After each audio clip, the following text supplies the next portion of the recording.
Richard Southern joins us now. When it comes to pandemic recovery, Richard, the Financial Accountability Office says the Ford government underspent by quite a bit, but the province is actually denying this. Walk us through what's happening here. Yeah, absolutely. The independent fiscal watchdog said today, Erica, that the Ford government didn't spend a penny of the $2.7 billion in COVID relief money it got from the federal government in the fiscal first quarter. That was the FAO saying government didn't spend any of that. This money, by the way, was first announced back in March. The Fed said they were giving it to Ontario to help ease the pressure that COVID-19 was putting on the health system. But again, FAO said none of it was spent. In fact, the Financial Accountability Office said the Ford government spent $2.6 billion less than planned in that April to June quarter.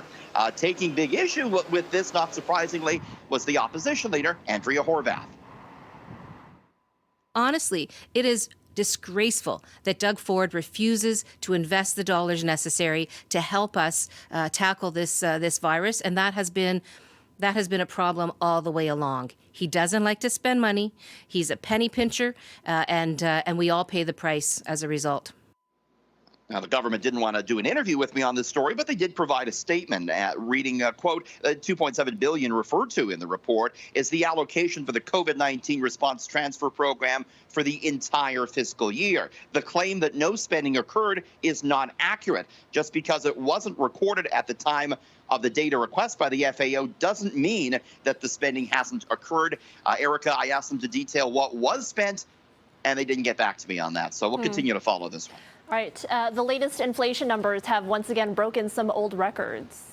Boy, yeah, things are just costing more and more. And Stats Canada said this morning that inflation is up, or was up in August, 4.1% on a year-over-year basis. This is the biggest jump we've seen since March of 2003. Food prices up another 4.1%. Housing costs up 4.8%.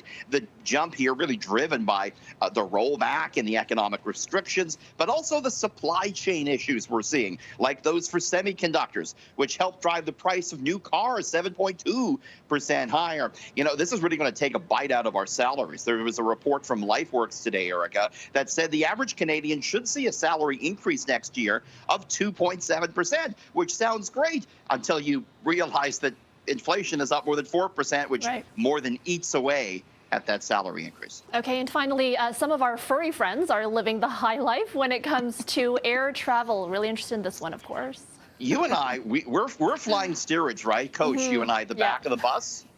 Not some dogs and cats, okay? They are flying private more than ever before. Look at this, Erica.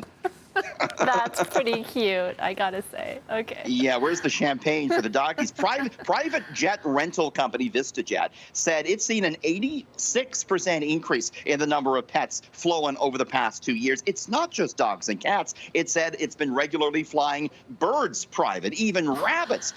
Dogs, though, do continue to make up the majority of animal passengers on the business jets, but the number of cats flying private is up a whopping 357% over the past 2 years. More and more people, Erica, looking to fly private to avoid the commercial jets, and they're bringing their lucky dogs and cats along for the ride. They're a little crazy sometimes. We like to spoil our pets. I don't see anything wrong with that. And the dogs, they're drinking not Dom Perignon on the flight, but Dog Perignon, I think. Cute. I like what you did Our director, Sean, made that terrible joke. Got to relay it.